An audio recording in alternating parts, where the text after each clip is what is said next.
नमस्कार साथियों, स्वागत करता हूं आपके अपने प्लेटफॉर्म साइकोलॉजी कैंपस पर। स्वागत है। और सभी साथियों, आप तैयारी जो कर रहे हैं वो अच्छे से कर रहे हैं। घर परिवार पर आपके सभी लोग स्वस्थ हैं और अपनी तैयारी को बेहतर रूप से करने में लगे हुए हैं। जी हाँ साथियों, हमें पता है कि जो रिट पात्रता परीक्षा है वह आयोजित होने वाली है। कब होने वाली है? 27 फरवरी को। कब? 27 फरवरी को हमारा एग्जाम आयोजित होने वाला है। इसके अंदर आप सभी लोग तैयारी के अंदर जुटे हुए हैं। साथियों, जैसा कि थंबनेल में दिखाई दे रहा है कि आज की क्लास में हम देखने वाले हैं शिक्षा मनोविज्ञान एवं शिक्षण को लेकर कि जो शिक्षा मनोविज्ञान होता है वह एक टीचर को मैं बात करूं, हमारी जो एग्जाम है इसमें किस तरह के प्रश्न पूछे गए हैं और किस तरह के प्रश्न पूछे जाने की संभावना बनती है, इनको लेकर आज हम आपकी इस क्लास में चर्चा करेंगे। देखेंगे कि जो शिक्षा मनोविज्ञान और किस तरह हमारे जीवन में महत्वपूर्ण भूमिका निभाता है और साथ ही साथ जो शिक्षण हम करवाते हैं बच्चों को, उसमें शिक्षा मनोविज्ञान का कितना महत्वपूर्ण योगदान रहता है।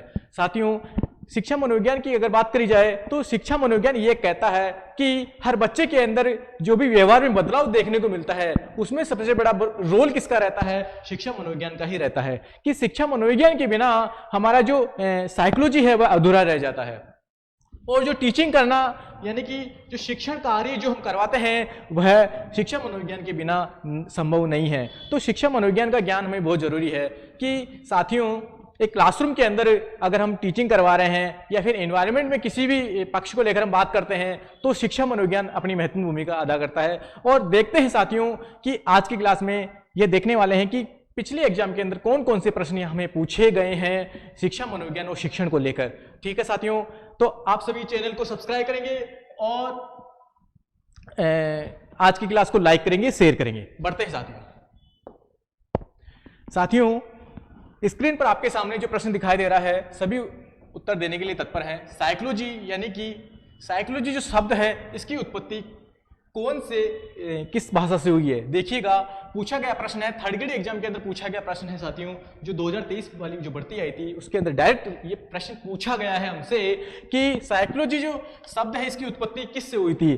फ्रेंच भाषा से हुई थी, लैटिन भाषा से हुई थी, अंग्रेजी भाषा से हुई थी या स्पेनिश भाषा से हुई थी? आप यहां बताने वाले हैं इस प्रश्न का उत्तर कि साइकोलॉजी शब्द की उत्पत्ति किस भाषा से हुई थी। बिल्कुल राइट आंसर सभी का साथियों, लैटिन भाषा से ही साइकोलॉजी शब्द की उत्पत्ति हुई है। ठीक है साथियों, आगे बढ़ते हैं, अगला प्रश्न देखते हैं। प्रश्न है शिक्षा मनोविज्ञान शाखा है, यानी कि पूछा गया है कि जो शिक्षा मनोविज्ञान है, एजुकेशन जो साइकोलॉजी है वह किसकी शाखा है? क्या समाज मनोविज्ञान की शाखा है, क्या व्यवहारात्मक मनोविज्ञान की शाखा है, या विकासात्मक मनोविज्ञान की शाखा है, या प्रायोगिक मनोविज्ञान की शाखा है? जी हाँ साथियों, शिक्षा मनोविज्ञान अपने आप में ही एक ऐसा विज्ञान है जिसे पढ़ने के बाद व्यवहार के अंदर बदलाव देखने को मिलता है। तो आप यहां आंसर करने वाले हैं व्यवहारात्मक मनोविज्ञान, अप्लाइड साइकोलॉजी का ही रूप है। कौन? शिक्षा मनोविज्ञान। ठीक है साथियों, आगे बढ़ते हैं। आप सभी देखिए स्क्रीन पर हमारा क्वेश्चन अगला, निम्नलिखित में से कौन सा कथन शिक्षा मनोविज्ञान के अर्थ को सबसे सही ढंग से प्रकट करता है? यानी कि प्रश्न में पूछा गया है कि चार ऑप्शन दे रखे हैं, इनमें से शिक्षा मनोविज्ञान के अर्थ को सबसे अच्छे ढंग से सही ढंग से प्रकट कौन सा कर रहा है? सेकंड ग्रेड के अंदर पूछा गया प्रश्न है साथियों। देखते हैं ऑप्शन के अंदर, यह शिक्षक को मनोवैज्ञानिक आधार प्रदान करता है, यह व्यक्तिगत अनुभवों का गठन करता है, यह व्यक्ति के दिमाग के अध्ययन करने का विज्ञान है, या यह केवल व्यक्तियों की सामाजिक प्रक्रिया से संबंधित है? जी बताइए साथियों कि शिक्षा मनोविज्ञान का सबसे बेहतर ढंग से प्रदर्शन कौन सा ऑप्शन इसके अंदर कर रहा है? साथियों, सभी का आंसर क्या होने वाला है इसके अंदर बताइए। इसमें आपका फर्स्ट ऑप्शन हो जाएगा, यह शिक्षा को मनोवैज्ञानिक आधार प्रदान करता है। यानी कि जो हमारा साइकोलॉजी है, इस साइकोलॉजी को एक शिक्षा मनोविज्ञान की दृष्टि से देखें तो एक अपना बेस मजबूत बनता है। किसके माध्यम से? शिक्षा मनोविज्ञान के माध्यम से। शिक्षा मनोविज्ञान जिसने पढ़ लिया है वह साइकोलॉजी यानी कि बेहतर ढंग से समझ गया है तो वह शिक्षण भी आराम से आसानी से करवा सकता है साथियों। तो फर्स्ट ऑप्शन इसमें हो जाएगा। अगला प्रश्न क्या कह रहा है साथियों, देखिएगा, संप्रत्यय निर्माण यानी कि कॉन्सेप्ट डेवलपमेंट की बात की जा रही है कि कॉन्सेप्ट डेवलपमेंट शिक्षा मनोविज्ञान के किस घटक से संबंधित है? जी हाँ साथियों, अधिगम कर्ता से संबंधित है यानी कि लर्नर से संबंधित है, या सीखने की प्रक्रिया से संबंधित है जिसे हम लर्निंग प्रोसेस कहेंगे, या अध्यापक से संबंधित है टीचर से, या फिर सीखने के वातावरण से संबंधित है। 4 ऑप्शन आपके सामने हैं, एक ऑप्शन आपको चुनना है। देखिए, संप्रत्यय निर्माण की बात की जा रही है कि संप्रत्यय निर्माण यानी कि दिमाग संज्ञानात्मक विकास हमने पढ़ा था कि दिमाग के अंदर सोचने, विचारने, तर्क करने, समस्या का समाधान करने संबंधित जिसका भी हम उपयोग करते हैं, उसके अंदर मनोविज्ञान क्षेत्र के किस घटक से संबंधित है। तो आप इसमें बताने वाले हैं कौन किससे संबंधित है। बिल्कुल राइट ऑप्शन सभी का, सीखने की प्रक्रिया यानी कि जब हम किसी भी कार्य को करेंगे, हम जैसे कि तैयारी कर रहे हैं तो हमें अनेक गलतियों का सामना करना पड़ेगा। जब हम गलतियों से यानी कि जो भी बाधाएं हमारे मार्ग में आएगी तब हम उनको उठाएंगे, तो हम किसका यूज करेंगे साथियों? कॉन्सेप्ट डेवलपमेंट हम करेंगे, यानी कि संज्ञानात्मक विकास का हम उपयोग करेंगे। उसके माध्यम से ही हम क्या कर पाएंगे, हमारी जो गलतियां हैं उनको दूर करेंगे, बाधाओं को पार करेंगे। तो सीखने का जो प्रोसेस होता है साथियों, वही ही संप्रत्यय निर्माण के अंदर सबसे बेस्ट माना गया है। अगला प्रश्न है साथियों, देखिएगा कि शिक्षा मनोविज्ञान संबंधित है। शिक्षा मनोविज्ञान किससे संबंधित है? देखिएगा, अधिगम कर्ता से संबंधित है, या अधिगम की प्रक्रिया से संबंधित है, या अधिगम की संस्कृतियों से संबंधित है, या फिर उपरोक्त सभी से संबंधित है। साथियों, हमें पता है कि शिक्षा जो मनोविज्ञान है उसके अंदर टीचर का भी रोल रहने वाला है, उसमें स्टूडेंट का भी रोल रहने वाला है, और उसमें जो भी परिस्थितियां रहने वाली है उन सभी का रोल रहने वाला है। तो आपके सामने 3 ऑप्शन यानी कि 4 ऑप्शनों में से कौन से ऑप्शन होगा? उपरोक्त सभी ऑप्शन इसके अंदर हो जाएंगे। साथियों, शिक्षा मनोविज्ञान सभी से जुड़ा हुआ पार्ट है, ऐसा नहीं है कि अपने आप में एक अलग ही है, जी नहीं, ये सभी को एक साथ लेकर चलता है। उसमें शिक्षक भी होगा, उसमें इन्वायरमेंट भी होगा, उसमें सोसाइटी भी होगी, उसमें आपका स्कूल भी होगा, सभी चीजों को लेकर साथ में चलता है साथियों। ठीक है, आगे बढ़ते हैं। अगला प्रश्न है साथियों, शिक्षक कक्ष में प्रयास करता है। क्या प्रयास करता है? देखिएगा, ऑप्शन कह रहा है विद्यार्थियों को अनुभव प्रदान करने का प्रयास करता है, या अगला ऑप्शन है विद्यार्थियों को चिंतन का अवसर देने का प्रयास करता है, विद्यार्थियों को सहायक अधिगम वातावरण देने का प्रयास करता है, या फिर उपरोक्त सभी है। साथियों, हमने अभी आपके सामने बताया, पिछले क्वेश्चन में अभी बात हुई कि जो शिक्षा मनोविज्ञान है वह शिक्षक की कक्ष में कौन कौन से प्रयास करने की बात की जा रही है। यह विद्यार्थियों को आपस में जो भी अनुभव एक्सपीरियंस है वो शेयर करने में मदद करेगा, बिल्कुल करेगा साहब। विद्यार्थियों को चिंतन का अवसर प्रदान करने में भी करेगा, और विद्यार्थियों की जो सहायक अधिगम सामग्री है उसमें भी करेगा, और इन्वायरमेंट बच्चों को आप किस तरह का दे रहे हैं सभी के अंदर सहायता करता है। कौन? मनोविज्ञान, शिक्षा मनोविज्ञान एक शिक्षक के रूप में। तो कौन सा ऑप्शन लगा है इसमें? 4 ऑप्शन सभी का हो जाएगा। ठीक है साथियों, अगला प्रश्न है सभी का। प्रश्न क्या है देखिएगा, शिक्षा में व्यवहारवाद का विचार किस मनोवैज्ञानिक ने दिया? बार बार प्रश्न पूछा गया साथियों, इसको तो रट के ले लेना, आप दिमाग फिट बैठा लेना कि व्यवहारवाद का जनक किसे कहा गया, 20वीं सदी का चमकता सितारा किसे कहा गया। इसमें एक ही ऑप्शन हो जाएगा साथियों, विलियम जेम्स होगा, वॉटसन होगा, कोलर होगा, या फिर थॉर्नडाइक होगा। बताइए, इसमें राइट ऑप्शन हो जाएगा जॉन वॉटसन। वॉटसन को ही व्यवहारवाद का जनक कहा जाता है, और इन्हीं के द्वारा ही बिहेवियरिज्म यानी कि व्यवहारवाद पुस्तक लिखी गई थी। और शिक्षा के अंदर जो व्यवहारवाद का विचार सबसे पहले किसके द्वारा दिया गया? वॉटसन के द्वारा ही दिया गया। क्लियर सभी को? आगे बढ़े। ठीक है साथियों, अगला प्रश्न है, शिक्षा मनोविज्ञान की सहायता करती है। जो शिक्षा मनोविज्ञान है वो किसकी सहायता करती है? देखते हैं। विकास की विशेषताओं को समझने में सहायता करती है, बिल्कुल करती है। विकास की जो भी विशेषताएं हैं, चाहे वह एक बच्चे के अधिगम करता यानी कि लर्नर के विकास में, डेवलपमेंट में जो भी भूमिका होती है, उनकी विशेषताएं होती है, समझने में सहायता करेगी। व्यक्तिगत विभिन्नताओं की समझने में सहायता करेगी। सभी बच्चे एक जैसे थोड़ी ना होते हैं, सभी बच्चों की सोचने समझने की, उनकी रुचि, बुद्धि क्षमता सभी की अलग अलग होती है, उनको समझने में भी हमारा शिक्षा मनोविज्ञान क्या करता है? मदद करता है। बालकों की समस्याओं को समझने में मदद करता है कि हर बच्चे को अलग अलग प्रकार की जो भी समस्या है उनको समझने में भी हमारी जो शिक्षा मनोविज्ञान है वह मदद करता है। तो साथियों 4 ऑप्शन इसके अंदर आप सभी का राइट हो जाएगा कि जो शिक्षा मनोविज्ञान है वह सभी प्रकार की समस्याओं को समाधान करने में मदद कर रहा है, एक बच्चे की विकास की विशेषताओं को समझने में मदद कर रहा है और उनकी व्यक्तिगत जो भी क्षमताएं हैं, विशेषताएं हैं, विभिन्नताएं हैं उनको भी साथ में लेकर कौन मदद कर रहा है, शिक्षा मनोविज्ञान कर रहा है। ठीक है साथियों, आगे बढ़े। अगला प्रश्न हमारा है, देखिएगा प्रश्न क्या कह रहा है साथियों, एक बालक अधिक सीखता है, एक बालक अधिक सीखता है यदि उसे देखते हैं व्याख्यान विधि से पढ़ाया जाए, बिल्कुल भी नहीं। अगर आप व्याख्यान विधि से पढ़ाओगे एक बालक को अगर आप व्याख्यान विधि से पढ़ाओगे, आप या बोले जाओगे, टीचर यहाँ पर क्लासरूम के अंदर बोला जाएगा और यहाँ पर जो स्टूडेंट हैं यानी कि छात्र छात्राएं हैं वो एक श्रोता बनकर केवल सुनने का ही काम करेंगी, तो क्या अच्छे से सीख सकेंगी? बिल्कुल भी नहीं सीख सकेंगी। ये बड़ी क्लासों के लिए संभव जरूर माना जा सकता है।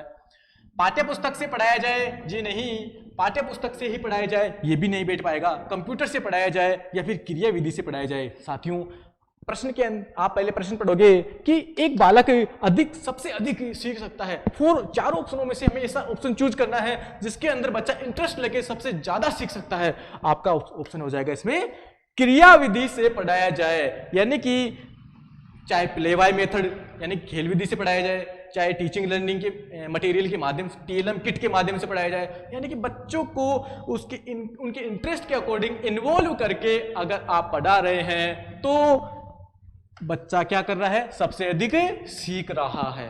क्लियर हो गया? कोई दिक्कत नहीं है ना? आगे बढ़ते हैं। अगला प्रश्न कह रहा है साथियों, प्रश्न क्या कह रहा है, प्रभावी शिक्षक यह है, प्रभावी शिक्षक यह है जो देखते हैं कक्षा पर नियंत्रण रख सकता है, अधिक सूचना दे सकता है या फिर विद्यार्थियों को सीखने हेतु यानी कि अधिगम हेतु अभिप्रेरित कर सकता है या आवंटित कार्य का ध्यानपूर्वक संशोधन करता है। प्रभावी शिक्षक कौन सा होगा बताइएगा? कक्षा पर नियंत्रण रख सकता है, ये तो कदापि नहीं होगा। कक्षा पर अगर आपने पूरा कंट्रोल कर रखा है तो बच्चे सीख नहीं पाएंगे। बस यही ध्यान रखेंगे कि कब इस टीचर से हमें छुटकारा मिल जाए और कब हम आराम से हर चीज को कर पाए। तो कंट्रोल हमें लगातार एक बच्चे के ऊपर नहीं रखना है। फर्स्ट ऑप्शन नहीं होगा। अधिक सूचना दे सकता है, बिल्कुल ये भी नहीं होगा साथियों। विद्यार्थियों को सीखने के लिए भी प्रेरित कर सकता है, थर्ड ऑप्शन इसका राइट हो जाएगा कि छात्र छात्राओं को, विद्यार्थियों को सीखने के लिए, अधिगम के लिए ज्यादा से ज्यादा आप प्रेरित करोगे, मोटिवेट करोगे। मैं यहाँ क्लास के अंदर आप सभी को पढ़ने के लिए मोटिवेट कर रहा हूँ कि नहीं साथियों, आप रिट की तैयारी कीजिए। आप रिट पात्रता परीक्षा अगर आप पास कर लोगे तो जो आगे आने वाली हमारी भर्ती है 3rd ग्रेड की, उसमें आप सभी लोग बैठेंगे और अच्छे से तैयारी करके उसको भी पास करेंगे तो क्या बनेंगे? हम सभी टीचर बनेंगे। और टीचर बनेंगे तो हम सभी स्कूल में जाएंगे, बच्चों को पढ़ाएंगे और समाज के अंदर आप सभी मार साहब कहलाओगे। ठीक है साथियों? तो विद्यार्थियों को क्या करना चाहिए? सीखने हेतु, अधिगम हेतु अभिप्रेरित करना चाहिए। वही प्रभावी शिक्षक का गुण है। ठीक है साथियों? अगला प्रश्न क्या है साथियों? इसी स्क्रीन पर हमारा अगला प्रश्न क्या होगा? कक्ष शिक्षण होना चाहिए। किस तरह का शिक्षण होना चाहिए? एक तरफा होना चाहिए, केवल मैं ही बोलूं, आप लोग नहीं बोलोगे, आप बिल्कुल शांत बैठे रहेंगे, ऐसा संभव है? जी नहीं। तीव्र होना चाहिए, क्या एक ही स्पीड से तेज गति से बोलता रहूं, क्या वह बेस्ट होगा? जी नहीं। अंतःक्रियात्मक या फिर धीमा भी नहीं, इसमें हो जाएगा अंतःक्रियात्मक। अंतःक्रियात्मक का मतलब है कि इसमें छात्र छात्राएं भी और टीचर दोनों इसमें इन्वॉल्व होंगे। इन्वॉल्व का मतलब है कि जो भी टीचर यहाँ प्रश्न पूछेगा बच्चे उसका उत्तर देंगे और संतुष्टि महसूस करेंगे। तो इसमें अंतःक्रियात्मक यानी कि छात्र छात्राएं दोनों के माध्यम से कैसा होना चाहिए? शिक्षण इन्वॉल्व आधारित होना चाहिए। अगला प्रश्न हमारा देखिएगा साथियों। अगला प्रश्न क्या कह रहा है कि शिक्षा मनोविज्ञान की वह शाखा है जिसका संबंध पढ़ाने और सीखने से है। क्या किससे है? पढ़ाने और सीखने से है। यह कथन जिसका है किसके द्वारा कहा गया है? ये स्किनर के द्वारा कहा गया है, क्रोनकरोव के द्वारा कहा गया है, बीएन झा के द्वारा कहा गया है या डेविस के द्वारा कहा गया है? बताइए साथियों। ये प्रश्न पूछा हुआ है, ये जीव विज्ञान 1st ग्रेड के अंदर भी पूछा गया है 2016 के अंदर कि शिक्षा मनोविज्ञान मनोविज्ञान की वह शाखा है जिसका संबंध किससे है? पढ़ाने और सीखने से है। किससे है? पढ़ाने और सीखने से। किसके द्वारा कहा गया है? बिल्कुल सभी का आंसर होगा इसमें फर्स्ट ऑप्शन राइट, स्किनर के द्वारा। यानी कि स्किनर महोदय ने ये कहा है कि जो शिक्षा मनोविज्ञान है साथियों, इसका संबंध पढ़ाने और सीखने से है। किससे है? पढ़ाने और सीखने से है। बस आप इतना से याद कर लीजिए, पढ़ाने और सीखने संबंधी बात किसके द्वारा की गई है? स्किनर के द्वारा की गई है। पूरी डेफिनेशन अगर आपको याद नहीं रहती है तो आप एक काम ये कर लीजिए कि स्किनर के द्वारा क्या कहा गया है शिक्षा मनोविज्ञान को लेकर, पढ़ाने और सीखने संबंधी बात की गई है। क्लियर? आगे बढ़े। ठीक है साथियों,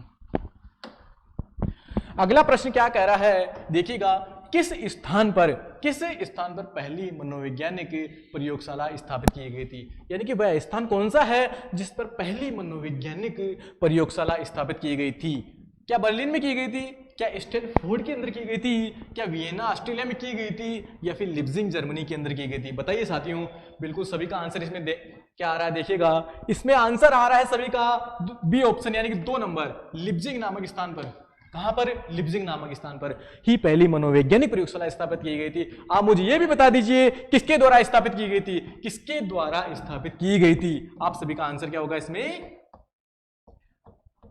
किसके द्वारा? विलियम वुंट के द्वारा। किसके द्वारा साथियों? विलियम वुंट के द्वारा जर्मनी के लिप्जिंग नामक स्थान पर क्या स्थापित की गई थी? पहली मनोवैज्ञानिक प्रयोगशाला स्थापित की गई थी। बड़े अगले प्रश्न की ओर, आप सभी तैयार हैं? ठीक है साथियों, अगला हमारा प्रश्न क्या कह रहा है देखिएगा, मनोविज्ञान व्यवहार का विज्ञान है। जी हाँ, बिल्कुल है, व्यवहार का विज्ञान ही तो है। और इसका घनिष्ठ संबंध शिक्षा से इसलिए है क्योंकि शिक्षा बालक के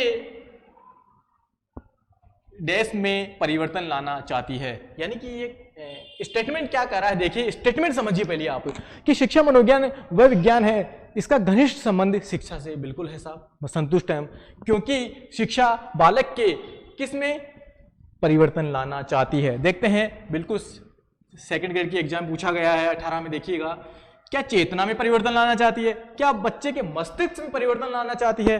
क्या आत्मा के अंदर परिवर्तन लाना चाहती है? या फिर व्यवहार के अंदर परिवर्तन लाना चाहती है? बिल्कुल साथियों, क्लास की स्टार्टिंग में ही हमने कहा था कि शिक्षा मनोविज्ञान अपने आप में एक ऐसा विज्ञान है जो एक बच्चे के अंदर, एक मानव के अंदर, व्यवहार के अंदर परिवर्तन लाना चाहता है। तो इसमें ऑप्शन 4 नंबर का राइट हो जाएगा। ठीक है साथियों, आगे बढ़े। यस, अगला प्रश्न क्या है साथियों देखिएगा, निम्नलिखित में से कौन सा कथन शिक्षा मनोविज्ञान की प्रकृति से संबंधित नहीं है? नेगेटिव पूछा है तो हमें आंसर भी उसी के अकॉर्डिंग नेगेटिव ही निकालना है। ठीक है साथियों, कि शिक्षा मनोविज्ञान की प्रकृति से संबंधित नहीं है। देखिएगा, यह एक व्यवहारपरक विज्ञान है। बिल्कुल है। शिक्षा मनोविज्ञान एक व्यवहारपरक विज्ञान है। बिल्कुल है। ये एक सामाजिक विज्ञान है। बिल्कुल है साथियों, शिक्षा मनोविज्ञान एक व्यवहारपरक विज्ञान भी है, व्यवहार के अंदर बदलाव देखने को मिलता है। ये एक सामाजिक विज्ञान भी है, समाज सोसाइटी में देखने को मिलता है। ये एक धनात्मक विज्ञान है। क्या ये नकारात्मक है? जी नहीं, यह एक धनात्मक विज्ञान है। अगर जिसने शिक्षा मनोविज्ञान का अध्ययन कर लिया तो उसमें हमें पॉजिटिविटी देखने को मिलेगी, सकारात्मकता हमें देखने को मिलेगी साथियों। तो इसमें यह भी राइट हो जाएगा। यह एक मानकीय विज्ञान है। जी नहीं, यही इसमें हो जाएगा। तो नेगेटिव पूछा है तो नेगेटिव का भाई हमें नेगेटिव मिल चुका है और 4 ऑप्शन आप सभी ने राइट कर दिया है इसके अंदर कि मानकीय विज्ञान नहीं है, एक स्टैंडर्ड बेस इसमें नहीं बनाया गया है कि बच्चों को अगर 10 में से 8 अंक लाने हैं तभी शिक्षा मनोविज्ञान सीख सकेगा। जी नहीं, ऐसा कदापि नहीं है यहाँ। ठीक है साथियों, 3 ऑप्शन राइट हो जाएंगे। ये नेगेटिव का भाई नेगेटिव हो जाएगा, 4 ऑप्शन इसमें राइट हो जाएगा। आगे बढ़ते हैं। अगला प्रश्न है साथियों हमारा कि शिक्षा मनोविज्ञान व्यक्ति के, देखिए स्टेटमेंट है, बहुत अच्छा है, कई बार पूछा गया है। अच्छे से देखते हैं कि शिक्षा मनोविज्ञान व्यक्ति के जन्म से वृद्धावस्था, कहां से कहां तक पूछा गया है कि शिक्षा मनोविज्ञान व्यक्ति के जन्म से वृद्धावस्था तक सीखने के अनुभवों का वर्णन और व्याख्या करता है। शिक्षा मनोविज्ञान की यह परिभाषा किसने दी? यानी कि ये डेफिनेशन पूछी जा रही है कि शिक्षा मनोविज्ञान व्यक्ति के जन्म से वृद्धावस्था तक सीखने का परिणाम है या अनुभव का वर्णन और व्याख्या करती है। ये किसके द्वारा दी गई है? शिक्षा मनोविज्ञान की ये परिभाषा किस मनोवैज्ञानिक के द्वारा दी गई है? देखिएगा, जॉन डेवी के द्वारा दी गई है। या फिर हरलॉक के द्वारा दी गई है, या मुनरो के द्वारा दी गई है, या क्रो एंड क्रो के द्वारा दी गई है साथियों? बताइएगा। 4 ऑप्शन आपके सामने है और डेफिनेशन आपके सामने लिखी हुई है और एग्जाम के अंदर पूछी भी गई है साथियों। बहुत इंपॉर्टेंट डेफिनेशन है ये साथियों। बताइए, शिक्षा मनोविज्ञान व्यक्ति के जन्म से वृद्धावस्था तक, कहां से कहां तक? जन्म से वृद्धावस्था तक किसके द्वारा दी गई है? बस इतना सा बता दीजिए। इसमें हो जाएगा आप सभी का 4 ऑप्शन बिल्कुल राइट है, क्रो एंड क्रो के द्वारा, जो कि बहुत ही महत्वपूर्ण मनोवैज्ञानिक माने गए हैं। इन्होंने कहा है कि जो शिक्षा मनोविज्ञान है साथियों, यह व्यक्ति के एक जन्म से लेकर वृद्धावस्था तक उनके सीखने के अनुभव का वर्णन और व्याख्या करती है। कौन? शिक्षा मनोविज्ञान। किसके द्वारा कहा गया है? क्रो एंड क्रो के द्वारा कहा गया है साथियों। ठीक है साथियों, आगे बढ़े। यहां जो डेफिनेशन बताई जा रही है उन सभी को आप याद तो कर रहे हैं ना लाल के लाल? ठीक है साथियों। अगला प्रश्न है, शैक्षिक मनोविज्ञान शैक्षिक मनोविज्ञान के प्रमुख क्षेत्र में सम्मिलित है, यानी कि शैक्षिक मनोविज्ञान के प्रमुख क्षेत्र में क्या क्या सम्मिलित है? देखिएगा, क्या समाज सम्मिलित है, अधिगम करने वाला, अधिगम की प्रक्रिया, या अधिगम की स्थिति? प्रश्न भी पूछा गया है पिछले एग्जाम के अंदर ये कि जो शैक्षिक मनोविज्ञान है साथियों, इस शैक्षिक मनोविज्ञान के अंदर कौन कौन से प्रमुख क्षेत्र हैं? कौन कौन से प्रमुख क्षेत्र हैं? इसमें अधिगम करने वाला भी होता है, इसमें अधिगम की प्रक्रिया यानी कि प्रोसेस, सीखने की जो प्रक्रिया वह भी इसमें आती है, और अधिगम की स्थिति इसके अंदर बनती है। तो बी, सी और डी जो होगा ऑप्शन हमारा हो जाएगा, यानी कि थर्ड ऑप्शन इसमें राइट हो जाएगा। ठीक है साथियों, अगर 4 ऑप्शन ही अगर इसमें होता तो सारे के सारे ऑप्शन ही बनते थे, लेकिन इसमें 3 ही हमें दिए हैं, सभी ऑप्शनों में 3 ही हैं, तो इसमें बी, सी, डी ही बनेगा। ठीक है साथियों, शैक्षिक परिस्थिति को लेकर जोड़ा गया है इसलिए। अगला प्रश्न है साथियों, अगला प्रश्न है, शैक्षिक मनोविज्ञान निश्चित रूप से मनोविज्ञान की वह शाखा है, शैक्षिक मनोविज्ञान निश्चित रूप से मनोविज्ञान की वह शाखा है जो डैश के कारणों में प्रमुखता से सहायता करती है। कौन सी सहायता करती है? देखते हैं। शिक्षण और प्रेरणा में सहायता करती है, व्यक्तित्व और सीखने में सहायता करती है, शिक्षण और अधिगम में सहायता करती है, या प्रेरणा और व्यक्तित्व में सहायता करती है? बताइए साथियों कि जो शैक्षिक मनोविज्ञान है वह निश्चित रूप से मनोविज्ञान की किस चीज के अंदर सहायता कर रही है? कौन सी शाखा में है जो इसके अंदर बहुत ही अच्छे तरीके से सहायता कर रही है? बिल्कुल सभी का आंसर है कि टॉपिक का नाम ही हमारा शिक्षा मनोविज्ञान और शिक्षण रखा है, तो उसी के अकॉर्डिंग आपका आंसर इसके अंदर निकल कर आ गया है साथियों। सभी का सी ऑप्शन हो जाएगा बिल्कुल राइट, शिक्षण और अधिगम के अंदर, यानी कि अधिगम किसके माध्यम से? शिक्षण के माध्यम से, और शिक्षा मनोविज्ञान के को आधार मानकर, यानी कि शिक्षण और अधिगम सबसे बेस्ट इसमें हो जाएगा। प्रमुख कारण किसमें हो जाएगा? शिक्षण और अधिगम के अंदर। थर्ड ऑप्शन राइट इसमें हो जाएगा। अगला प्रश्न है आप सभी के लिए साथियों, स्क्रीन पर देखिएगा, निम्नलिखित में से कौन सा शिक्षा मनोविज्ञान के अध्ययन क्षेत्र के अंतर्गत नहीं आता? यानी कि इनमें से, इन 4 ऑप्शनों में से कौन सा है जो शिक्षा मनोविज्ञान के अध्ययन क्षेत्र के अंतर्गत नहीं आता है? ठीक है साथियों, बताइएगा। वंशानुक्रम और वातावरण, हेरिडिटी और एनवायरनमेंट बिल्कुल आता होगा साहब, ये तो आता है। व्यक्तिगत भिन्नता की बात करी जाए तो व्यक्तिगत भिन्नताएं भी शिक्षा मनोविज्ञान की शाखाओं के अंतर्गत आती है, बिल्कुल राइट, ये भी राइट हो जाएगा। पारेंद्रिय ज्ञान यानी कि टेलीपैथिक, अभी देखते हैं। अधिगम की प्रक्रिया, बिल्कुल अधिगम की प्रक्रिया यानी कि लर्निंग प्रोसेस भी शिक्षा मनोविज्ञान के अंतर्गत आता है।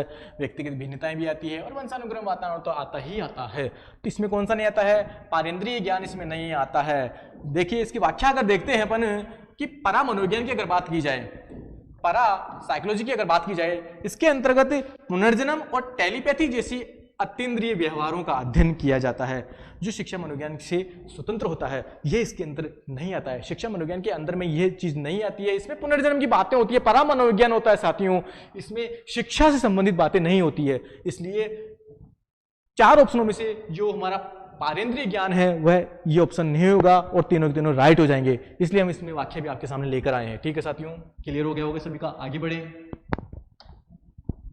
अगला है सभी के लिए, अगला प्रश्न है, देखिए और उत्तर दीजिए। शिक्षा मनोविज्ञान के पितामह कौन है? देखिए शिक्षा मनोविज्ञान के जनक हमसे पूछ लिया गया है। बताइए साथियों, शिक्षा मनोविज्ञान के जनक कौन है? शिक्षा मनोविज्ञान के फादर कौन है? बताइए। एजुकेशनल साइकोलॉजी के फादर कौन है?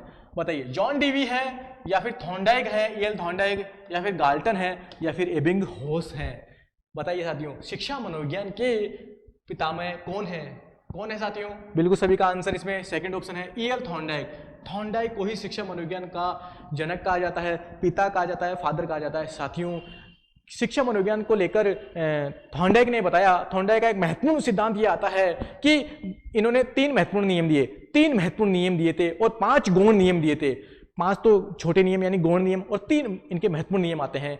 थॉर्नडाइक के द्वारा शिक्षा मनोविज्ञान को लेकर बच्चों में बताया गया कि अगर बच्चों के अंदर तत्परता होती, तत्परता के माध्यम से बच्चे अच्छे तरीके से सीख सकते हैं। अगर किसी बच्चे में तत्परता नहीं है तो वो नहीं सीख पाएगा, अगर रुचि होगी तो बच्चा तुरंत सीख पाएगा।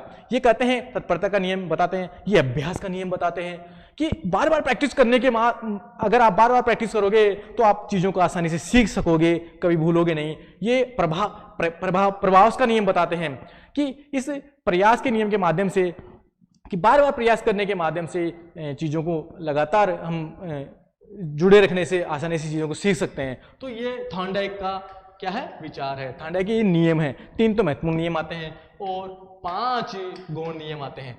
आगे बढ़ेंगे जब थॉर्नडाइक के हम पढ़ने वाले हैं तब। अगला प्रश्न सभी के लिए है, एक शिक्षक के लिए शिक्षा मनोविज्ञान का ज्ञान आवश्यक होता है, यानी कि एक शिक्षक के लिए शिक्षा मनोविज्ञान का ज्ञान आवश्यक होता है। बिल्कुल आवश्यक होता है, क्योंकि यह बताइए साथियों, क्योंकि यह देखते हैं सिलेबस समझने में सहायता करता है। क्या पाठ्यक्रम को समझने में सहायता करता है?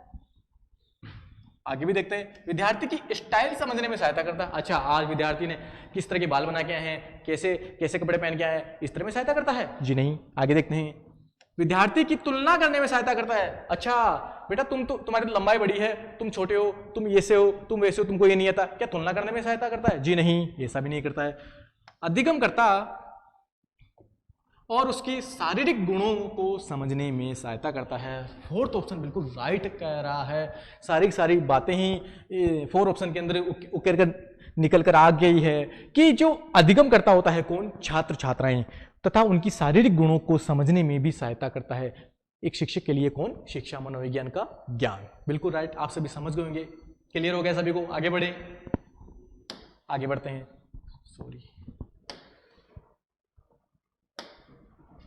आगे देखिएगा साथियों, अगला प्रश्न क्या कर रहा है, शिक्षा मनोविज्ञान में किस स्तर के मापन का मूल्यांकन का न्यूनतम प्रयोग किया जाता है?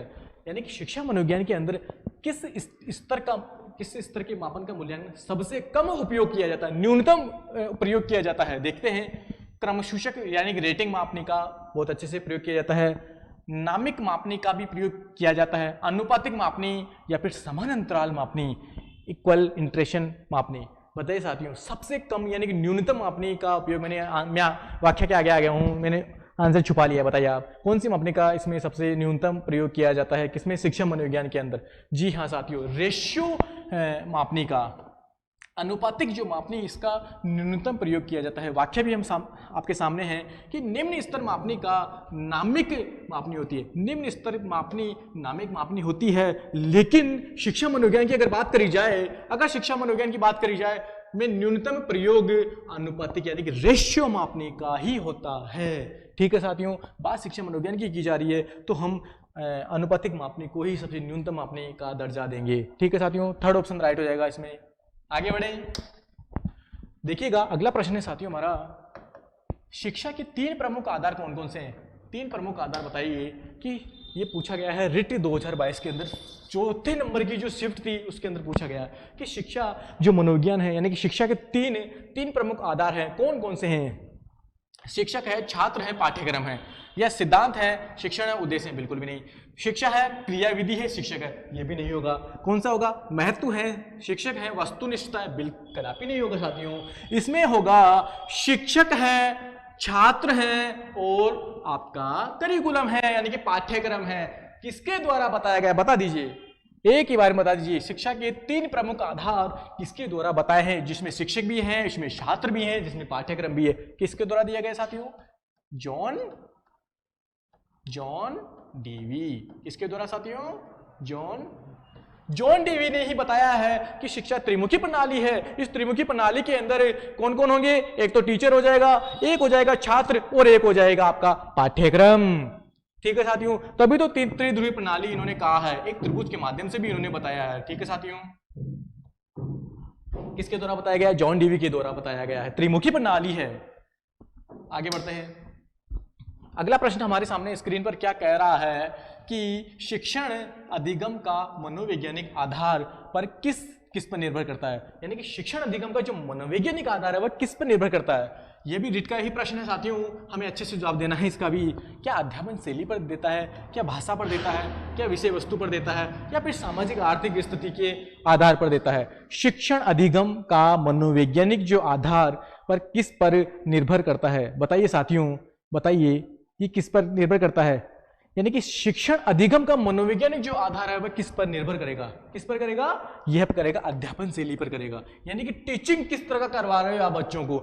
अगर मैं यहाँ आपके सामने एक अच्छा टीचिंग मेथड यूज कर रहा हूँ तो आप अच्छे से चीज़ों को समझ रहे हैं, समझ रहे नहीं समझ रहे हैं, बिल्कुल समझ रहे हैं। तो यह मनोवैज्ञानिक का आधार होता है कि किस तरह की लैंग्वेज मैं आपके सामने यूज कर रहा हूँ, किस तरह का कंटेंट मैं आपके सामने लेकर आया हूँ। तो ये सारी चीज़ें देखने को मिलती है किसमें? एक मनोवैज्ञानिक आधार के रूप में देखने को मिलती है। ठीक है साथियों। अगला प्रश्न है हमारा, प्रश्न है साथियों, बाल केंद्रित शिक्षण विधि का अर्थ है। बाल केंद्रित शिक्षण विधि का अर्थ इसमें क्या है? देखिएगा 4 ऑप्शन आपके सामने हैं कि बाल केंद्रित चाइल्ड सेंटर्ड एजुकेशन की बात इसके अंदर की जा रही है। तो इसमें कौन कौन से 4 ऑप्शन है, इसमें से आपका एक ऑप्शन चुनना है, बता दीजिए। बच्चों को शिक्षक का अनुसरण व अनुकरण करने के लिए कहना चाहिए, बच्चों को पूर्ण रूप से स्वतंत्रता देनी चाहिए, या फिर बच्चों को नैतिक शिक्षा देनी चाहिए, या बच्चों की अभिव्यक्ति और उनकी सक्रिय भागीदारी को महत्व देना चाहिए। बताइए साथियों, एक बाल केंद्रित शिक्षा यानी कि जिसमें बच्चे को ही मुख्य बिंदु मानकर, बच्चे को ही सब कुछ मानकर पढ़ाया जाए, वही शिक्षा कैसी होगी? वही प्रगतिशील शिक्षा होगी, वही बाल केंद्रित शिक्षा होगी। तो उसी के अंदर हमसे पूछा गया है। तो बताइए साथियों, एक शिक्षक के लिए यहाँ बाल केंद्रित शिक्षक विधि का अर्थ यहाँ पर क्या निकल कर आ रहा है? सभी का ऑप्शन होगा, इसमें 4 ऑप्शन हो रहा है कि बच्चों की अभिव्यक्ति और उनकी सक्रिय भागीदारी। किनकी सक्रिय भागीदारी है? कौन है इसमें एक्टिव लर्नर? इसके अंदर एक्टिव लर्नर है बच्चे। तो बच्चों की सक्रिय भागीदारी को ही क्या दिया जा रहा है? महत्व दिया जा रहा है, उसी को बढ़ावा दिया जा रहा है। ठीक है साथियों, तभी तो बाल केंद्रित शिक्षा का क्लासरूम हो पाएगा। ठीक है, आगे बढ़ते हैं। अगला प्रश्न है साथियों, शिक्षा मनोविज्ञान योगदानम अस्ति, यानी कि शिक्षा मनोविज्ञान का योगदान क्या है? देखिए, क्या बाल केंद्रित है, क्या उद्देश्य केंद्रित है, क्या पाठ्य वस्तु केंद्रित है, क्या शिक्षक केंद्रित है? जी नहीं। अभी हमने बताया आपके सामने कि जो बाल केंद्रित शिक्षा है इसके अंदर बच्चों को ही मुख्य बिंदु मानकर, बच्चों को ही आधार मानकर ही हम क्या करवाएंगे? शिक्षण करवाएंगे। तो ऑप्शन भी आपके सामने आ चुका है और राइट ऑप्शन आप क्या रख रहे हैं? बिल्कुल सभी का एक ऑप्शन निकलकर इसमें आ रहा है, यानी कि बाल केंद्रित शिक्षा मनोविज्ञानम योगदानम अस्ति बाल केंद्रितम अस्ति। ठीक है साथियों, अगला हमारा क्वेश्चन है। देखिए, बहुत अच्छे प्रश्न आपके सामने हैं, आपको भी मजा आ रहा होगा आज की क्लास में साथियों। एक अच्छे शिक्षक के क्या गुण हैं, यानी कि एक गुड टीचर के गुण पूछे गए हैं। देखिए, शिक्षक की योग्यता एवं शिक्षण की कुशलता, शिक्षण कुशलता एवं उपलब्धियां, योग्यता, शिक्षण, कुशलता, उपलब्धियां। एक के ऑप्शन में सारी चीजें हमें मिल गई तो भटकना ही नहीं है। लगा दीजिए आप सभी के 4th ऑप्शन हो जाएगा। ठीक है साथियों, कि एक अच्छे गुड टीचर के अंदर कौन कौन से होगा? एक टीचर की योग्यता भी होनी चाहिए, शिक्षण भी होना चाहिए, कुशलता भी होनी चाहिए और उसकी उपलब्धियां भी होनी चाहिए। ठीक है साथियों, तो इसमें आप सभी का कौन सा ऑप्शन हो गया है? 4 ऑप्शन इस सभी का इसके अंदर राइट हो जाएगा। आगे बढ़े। अगला प्रश्न आप सभी का स्क्रीन पर दिखाई दे रहा है कि क्या कह रहा है? शैक्षिक प्रक्रिया में मुख्य तत्व कौन कौन से हैं, यानी कि शिक्षा की जो प्रक्रिया है इसमें मुख्य तत्व एलिमेंट्स कौन कौन से? देखिएगा, अधिगमकर्ता यानी कि छात्र, अधिगमकर्ता को किसको कहेंगे? छात्रों को कहेंगे, स्टूडेंट को कहेंगे। शिक्षक, अधिगम अनुभव, अधिगम की प्रक्रिया और अधिगम की परिस्थिति। मुझे तो पहला ही ऑप्शन इसमें ठीक लग रहा है, फिर भी और देख लेते हैं। अधिगमकर्ता, शिक्षक, अधिगम अनुभव, अधिगमकर्ता, शिक्षक, अधिगम की प्रक्रिया, ये सभी उसी में है। अधिगमकर्ता, अधिगम अनुभव, अधिगम की प्रक्रिया और अधिगम की परिस्थितियां। बताइए साथियों, कौन सा इसमें हो जाएगा? यानी कि एक जो शैक्षिक प्रक्रिया है इसके अंदर मुख्य तत्व कौन कौन से हैं? इसमें साथियों शैक्षिक प्रक्रिया के अंदर फर्स्ट ऑप्शन ही इसमें राइट हो जाएगा कि इसमें छात्र भी होगा, यानी कि अधिगमकर्ता भी होगा, एक टीचर भी इसमें हो जाएगा, यानी कि शिक्षक भी इसमें होगा, अधिगम अनुभव यानी सीखने के अनुभव एक्सपीरियंस भी इसमें होंगे, और सीखने की प्रक्रिया प्रोसेस भी, किस तरह का प्रोसेस भी इसमें होगी, और परिस्थितियां भी इसमें हो जाएगा। तो शैक्षिक प्रक्रिया के मुख्य तत्व में सारे ही गुण इसमें हो जाएंगे। फर्स्ट ऑप्शन इसका राइट हो जाएगा। ठीक है साथियों, अगला प्रश्न है, अगला प्रश्न क्या कह रहा है साथियों, शिक्षा मनोविज्ञान शिक्षा का विज्ञान है। किसका विज्ञान है? शिक्षा का विज्ञान है। यह परिभाषा किसकी है?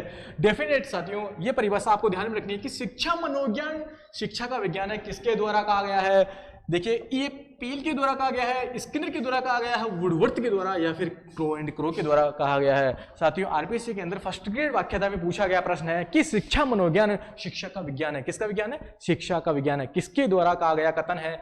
जी हाँ साथियों, सभी का इसके अंदर क्या आंसर हो जाएगा? बिल्कुल राइट, सभी का इसमें हो जाएगा पील के द्वारा। किसके द्वारा? E.A. पील के द्वारा। इन्होंने कहा है कि शिक्षा मनोविज्ञान किसका विज्ञान है? शिक्षा का विज्ञान है। बिल्कुल, शिक्षा मनोविज्ञान किसका विज्ञान है? शिक्षा का विज्ञान है। किसने कहा? पील मोदी ने कहा। ठीक है, बस इतना याद रखना हमें। अगला प्रश्न है साथियों, शिक्षा मनोविज्ञान शिक्षक को मदद करता है, यानी कि जो शिक्षा मनोविज्ञान है वो शिक्षक को किस चीज में मदद करता है? देखिएगा किस चीज में मदद करता है।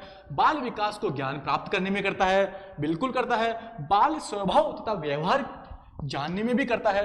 एक टीचर यहाँ स्टूडेंट का व्यवहार जानने में भी किसका मदद करेगा? शिक्षा मनोविज्ञान का बिल्कुल करता है। बच्चों की चरित्र निर्माण में भी क्या योगदान रहता है? शिक्षा मनोविज्ञान एक शिक्षक यहाँ पर मदद करता है। यानी कि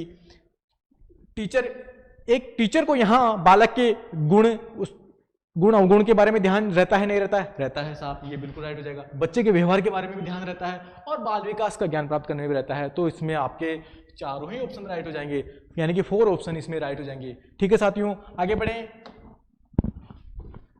अगला प्रश्न है, शिक्षा और मनोविज्ञान का उभयनिष्ठ लक्ष्य क्या है? उभयनिष्ठ लक्ष्य पूछा गया है। किसका? शिक्षा का और मनोविज्ञान का। शिक्षा और मनोविज्ञान का उभयनिष्ठ लक्ष्य क्या है?